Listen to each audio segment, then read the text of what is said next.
और हमारी बॉलीवुड की फिल्मों का एक और नॉर्मल दिन। यप, 280-80 किलो के 6-6 फुट के नौजवानों को जॉन भाई ने ऐसी पेट में घुसा मार के आटे की बोरी की तरह हवा में उड़ा दिया है। But this is okay, this is normal. और ऐसी जॉन भाई इनकी पिटाई कर ही रहे होते हैं, लेकिन तभी अचानक नेशनल एंथम शुरू हो जाता है। अब जॉन भाई तो नेशनल एंथम सुनते ही एकदम अटेंशन पोज में आ गए, लेकिन गुंडे, वो तो गुंडे है ना, उनको क्या फर्क पड़ता है, वो लगे रहते हैं जॉन भाई को मारने। गुंडे ने बैट मारा, लेकिन बैट ऐसे टूट गया जैसे कागज का बैट हो। डंडा भी कागज की तरह टूट गया। अरे सर पे बेसबॉल बैट तक मारा, वो भी कागज की तरह टूट गया। इसके बाद क्या ही बचा है भाई, टेबल बचा है, मारो टेबल। वो भी तो कागज की तरह ही टूटेगा ना, फिर तो टूट गया। बट चलो ठीक है, अब इससे ऊपर क्या ही दिखा सकते हैं। अरे वाह, एक हाथ से बाइक रोक दी, बट इसमें क्या ही है, ये तो नॉर्मल है, ये तो मैं भी कर दूं। ये करके दिखाओ।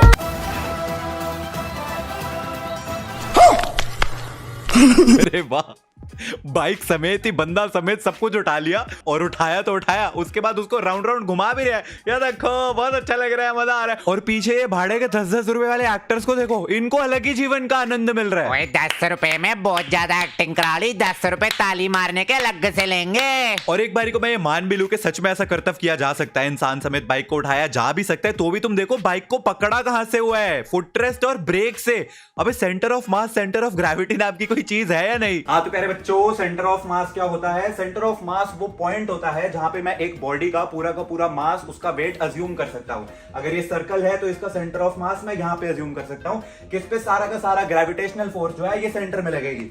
अब यही सोचो, अगर एक 3 डायमेंशनल ऑब्जेक्ट होगा, इसका सेंटर कहां पे है? यहां पे। अगर मैं इसको इस जगह से पकड़ूंगा तो मैं बॉडी को पूरा बैलेंस कर सकता हूं। लेकिन अगर 400-500 किलो की एक बाइक होगी और मैं उसको उसके कोनों से अगर पकड़ूंगा तो क्या होगा? यही होगा, वो एक तरफ से झुक जाएगी। क्यों? क्योंकि इसका सेंटर ऑफ मास इधर है, लेकिन मैं फोर्स इस कोने पे लगा रहा हूं। लेकिन ये चीज हमारे बॉलीवुड में लॉजिक में नहीं आती है। मुझे भी नहीं पता मैं क्या बोल रहा हूं।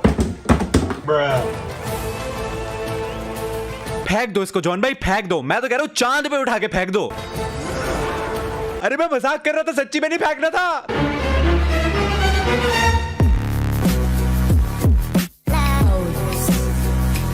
तो यूजुअली जब भी हम बॉलीवुड के कमाल के लॉजिक वाले सीन्स की बात करते हैं ना, तो हम बात करते हैं काफी पुराने जमाने वाली मूवीज की। Something like this.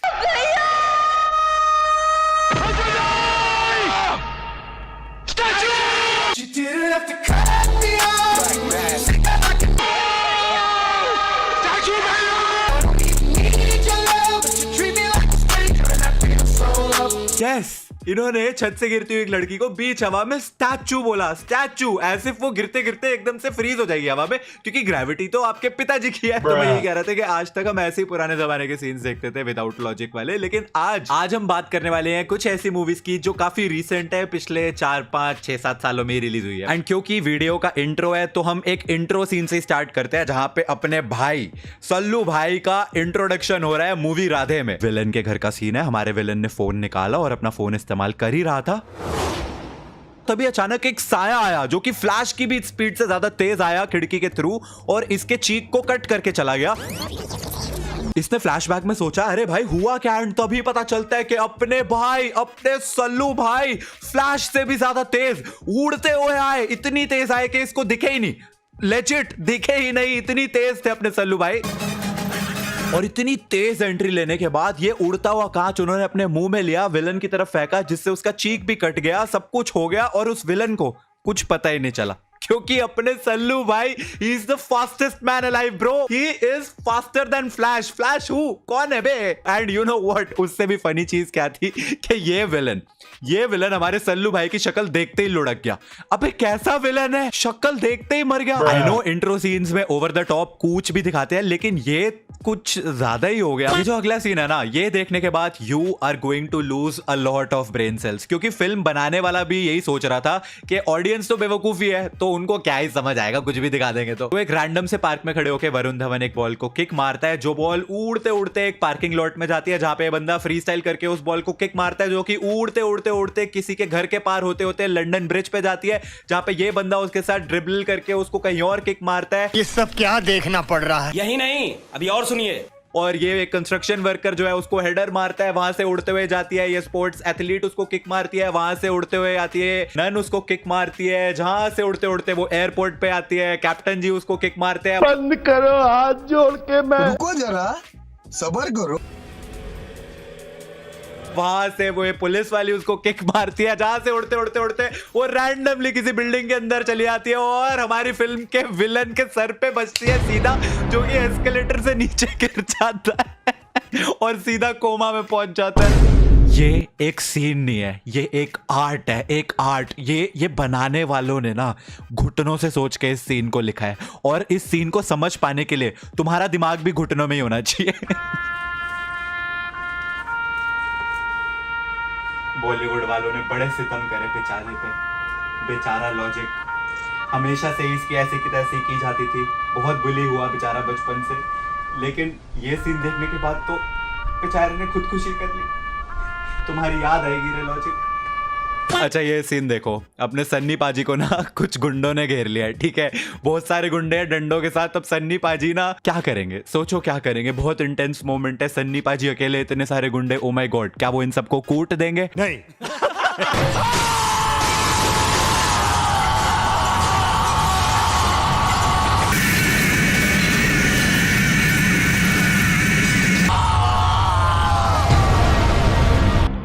यार ये क्या था? ओ नो मैन, क्या बोलूं मैं इसके बारे में। मेरे पास कोई अल्फाज नहीं है, मुझे माफ कर दे आप लोग सारे, मुझे छुट्टी दे दे, मैं इस दुनिया से छुट्टी चाहता हूँ। मैं बस यही बोलना चाहता हूँ कि अगर आपको लग रहा था कि बस इतना ही है तो नहीं, अभी और है। इसके बाद कुछ गुंडे सन्नी पाजी की तरफ जो है वो मटके फेंकते हैं।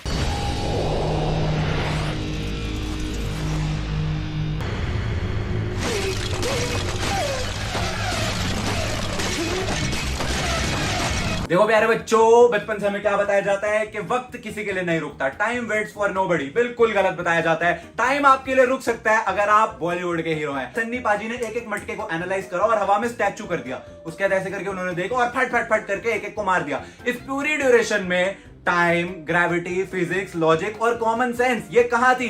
ये कोने में बैठ के पॉपकॉर्न खा रही थी। दिखाओ कैमरामैन, वो देखो वहां पे पॉपकॉर्न खा रही हैं। जी हाँ, तो टाइम आपके लिए रुक सकता है अगर आप बॉलीवुड के हीरो हैं। और अब हम कमाल कमाल के सीन्स की बात कर रहे हैं तो हम टाइगर भैया को कैसे भूल सकते हैं। टाइगर भैया की बागी 3 बेस्ट मूवी एवर।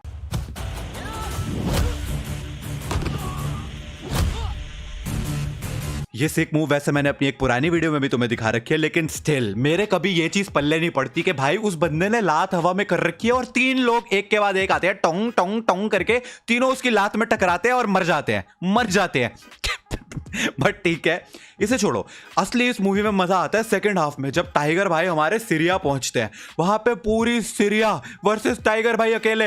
1 लाख लोग टाइगर भाई पे गोलियां चला रहे हैं। बट नहीं, अपने टाइगर भाई को कोई गोली थोड़ी ना लग सकती है, क्योंकि वो अपने बॉलीवुड के हीरो है और अपने बॉलीवुड के हीरोज बुलेट प्रूफ नहीं, बुलेट रेजिस्टेंट है। गोलियां उनके पास आती है और रास्ता बदल लेती है। कह रही है अरे मरना ही क्या मेरे को, ये तो बॉलीवुड वाला है, छोड़ रहे। और बस सॉरी बोल के निकल लेती है गोलियां साइड से। इस सीन में 3 हेलीकॉप्टर अपने टाइगर भाई पे अंधाधुन गोलियां चला रहे हैं, ठीक है। गोलियां क्या मतलब, रॉकेट लॉन्चर, बॉम्ब सब कुछ उनके ऊपर चला रहे हैं और अपने टाइगर भाई ऐसा स्लो मोशन में उनके आगे भाग के जा रहे हैं। एक भी गोली उनको लगी नहीं रही है, फुल एकदम ब्लास्ट सब हो गया है, लेकिन अपने टाइगर भाई को कुछ नहीं होता। एक चीज याद रखना, इस सीन में 3 हेलीकॉप्टर है और तीनों टाइगर भाई के पीछे से उनके ऊपर गोलियां चला रहे थे। और तभी अचानक टाइगर भाई एक बॉम्ब से आगे की तरफ उड़ते हैं और उड़ के उन पीछे वाले 3 हेलीकॉप्टर में से एक के ऊपर लटक जाते हैं। ये कैसे हुआ? क्योंकि हेलीकॉप्टर तो पीछे की तरफ थे, टाइगर भाई उनसे दूर भाग रहे थे और बॉम्ब ब्लास्ट होने के बाद वो और आगे की तरफ उड़ के गए, लेकिन उड़ते उड़ते वो पीछे वाले हेलीकॉप्टर पे टेलीपोर्ट हो गए। ये कैसा? Hello, continuity. देखो प्यारे बच्चों, कंटिन्यूटी क्या होता है? अगर देखो यहाँ पर 3 हेलीकॉप्टर हैं और एक इंसान इस दिशा में भाग रहा है और वो ऐसे की तरफ उड़ेगा अगर, तो वो क्या अगले सीन में इनके पीछे आ सकता है? नहीं आ सकता, क्योंकि कंटिन्यूटी के हिसाब से तो वो इस दिशा में भाग रहा था, तो वो यहां पर कैसे पहुंच गया? इसका मतलब वो दिशाहीन हो गया है, जो कि टाइगर वैसे भी हो गया है। एग्जाम्पल के लिए, अगर आप ये कॉफी लेंगे, अब ये ग्लास मैंने कॉफी का जो है खाली कर दिया है, तो कंटिन्यूटी में अब ये ग्लास खाली रहेगा। अब ये नहीं हो सकता कि अगले सीन में एकदम से यहाँ पे ग्लास जो है भरा हुआ आपको दिखने लग जाएगा, नहीं। तो यही होती है कंटिन्यूटी, जो कि हमारे बॉलीवुड के 10वीं फेल। अब वीडियो के स्टार्ट में मैंने तुम्हें 2021 में रिलीज हुई आज तक की सबसे लेजेंडरी मूवी सत्यमेव जयते 2 का सीन दिखाया था, एंड अगला सीन भी ये उसी मूवी का है। तो मूवी का क्लाइमैक्स सीन चल रहा है एंड जो विलन है ना वो हेलीकॉप्टर में बैठ के उड़ने वाला है, लेकिन अपने जॉन भाई जिन्होंने स्टार्टिंग में बाइक उठा दी थी, अब वो ना उस उड़ते हुए हेलीकॉप्टर को ऐसा हाथों से अपने रोक देते हैं, लेकिन एक जॉन अब्राहम कम पड़ रहा होता है। तो क्या होता है, जो अपने जॉन भाई है ना उनका एक भाई होता है इस मूवी में, और वो भी जॉन भाई है। तो वो दोनों भाई मिलके अब जो है वो हेलीकॉप्टर को रोक रहे होते हैं, और बहुत भाई स्ट्रगल हो रही है, बहुत मेहनत लग रही है, लेकिन दोनों जॉन जो है ना मिलके वो रोक नहीं पा रहे हैं उस हेलीकॉप्टर को। अब ऐसी सिचुएशन में क्या किया जाए जब 2 जॉन अब्राहम कम पड़ रहे हैं? तो फिल्म बनाने वालों ने सोचा क्योंकि 2 जॉन अब्राहम कम पड़ रहे हैं एक हेलीकॉप्टर को रोकने के लिए, तो हम एक काम करते हैं, हम एक तीसरा जॉन अब्राहम भी डाल देते हैं। जी हाँ, ये जो 2 जॉन तुमको स्क्रीन पे दिख रहे हैं ना, इनके एक मरे हुए पिताजी भी होते हैं, वो भी जॉन अब्राहम ही होते हैं। उनकी आत्मा आ जाती है इस हेलीकॉप्टर को रोकने के लिए। नहीं, मैं मजाक नहीं कर रहा, ये कोई भूतिया मूवी नहीं है, सच में उनके मरे हुए पिताजी की आत्मा आ जाती है, और वो आत्मा सबको दिख रही होती है। और अब ये 3 जॉन अब्राहम, जिनमें से 2 तो भाई है और एक उनके मरे हुए पिताजी है, वो आत्मा, ये तीनों जॉन मिलके जो हेलीकॉप्टर को नीचे खींच देते हैं। ये मूवी इस सदी की सबसे लेजेंडरी मूवी है। This is a cult classic. मतलब ऐसी मूवीज ना कभी वर्षों में एक बार बनती है, एंड अगर इस वीडियो पे 1 मिलियन लाइक्स आ गए ना, मैं पक्का इस मूवी पे एक डेडिकेटेड वीडियो बनाऊंगा। अब मुझे नहीं पता तुम लोग ये चीज समझ पाओगे, तुम लोग नोटिस कर पाओगे या नहीं कर पाओगे, लेकिन लास्ट मंथ मैंने एक मूवी देखी थी, एक विलन रिटर्न्स नाम की। उसका एक सीन जिसमें अर्जुन कपूर बाइक स्टंट कर रहा होता है, डूड इतना फेक CGI। एक बार अर्जुन कपूर का फेस ध्यान से देखो डूड, आज से 20-30 साल पहले भी इससे ज्यादा अच्छे बाइक स्टंट सीन्स कर लेते थे लोग। ये इतना फेक CGI कर रखा है इन्होंने एक ऐसी मूवी में जो 2022 में रिलीज हुई है, वो भी 100 करोड़ के बजट पे। इतना फेक CGI कैसे है? एंड पता है, मैं ये मूवी ना अपने दोस्तों के साथ देखने गया था, and contrary to the reviews हमें ये मूवी सही लग रही थी, बट फिर ये सीन आया एंड वी वर लाइक, अबे क्या हग दिया भाई, इससे अच्छा ना ही दिखाते, उसकी शक्ल पास से दूर से दिखा लेते। Anyways guys, that is it for this video. मेरे पास और भी सीन्स है तुम्हें दिखाने के लिए, लेकिन वो हम नेक्स्ट पार्ट में दिखाएंगे ना। और नेक्स्ट पार्ट कब बनाएंगे? जब तुम इस वाली वीडियो को लाइक करोगे, तो लाइक कर देना। एंड तुमने कौन सी सबसे कमाल की लॉजिक वाली मूवी देखी है रिसेंट टाइम में, कमेंट्स में मेरे को बताना, ताकि उसके भी हम सीन्स को यूज कर सकते हैं आने वाली वीडियो में। And I will see you guys in the next video. तब तक के लिए thanks for watching. Goodbye to the people who hated on me. Goodbye to the people who loved me. Goodbye to the people who trusted me. Goodbye, goodbye to everybody.